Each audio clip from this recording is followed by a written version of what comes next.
10ویں محرم کی صبح 10 محرم 61 ہجری کا سورج طلوع ہوا اور عاشورہ کی رات ختم ہوئی۔ امام عالی مقام نے اہل بیت اور اپنے ساتھیوں کے ہمراہ فجر کی نماز ادا کی۔ عمر بن سعد نے اپنے ساتھیوں کے ساتھ فجر کی نماز پڑھ لی تو قتال کے لیے تیار ہو گیا۔ حضرت امام حسین اور ان کے ساتھی 3 دن سے بھوکے پیاسے اور ایسے لوگوں پر ظلم و ستم کے پہاڑ توڑنے کے لیے 22,000 کا تازہ دم لشکر موجود۔ حسینی فوج کے 72 جانثار، 32 گھوڑا سوار اور 40 پیدل پر مشتمل تھے۔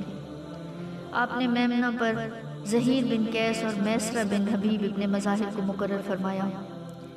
علم اپنے بھائی حضرت عباس بن علی رضی اللہ تعالیٰ عنہ کے سپرد فرمایا اور عورتوں کے خیمے کی طرف پشت کر لی۔ حضرت امام حسین رضی اللہ تعالیٰ عنہ کے حکم پر آپ کے ساتھیوں نے راتوں رات خیموں کے عقب میں خندق کھود لی تھی اور اسے لکڑیوں سے بھر دیا تھا۔ آپ کے حکم پر خندق میں ڈالی گئی لکڑیوں کو آگ لگا دی گئی تاکہ عقب میں سے کوئی خیموں میں داخل نہ ہو سکے۔ حضرت امام حسین خود گھوڑے پر سوار ہوئے، قرآن مجید منگوا کر سامنے رکھا اور دونوں ہاتھ اٹھا کر بارگاہ خداوندی میں یوں دعا کی: اے باری تعالیٰ، ہر مصیبت میں تو ہی میرا سہارا اور ہر تکلیف میں تو ہی میری امید ہے۔ تمام حوادث میں تو ہی میرا مددگار ہے اور ڈھارس ہے۔ بہت سے غم ایسے ہوتے ہیں جن میں دل بیٹھ جاتا ہے اور ان غموں سے رہائی کی تدبیریں کم ہو جاتی ہیں۔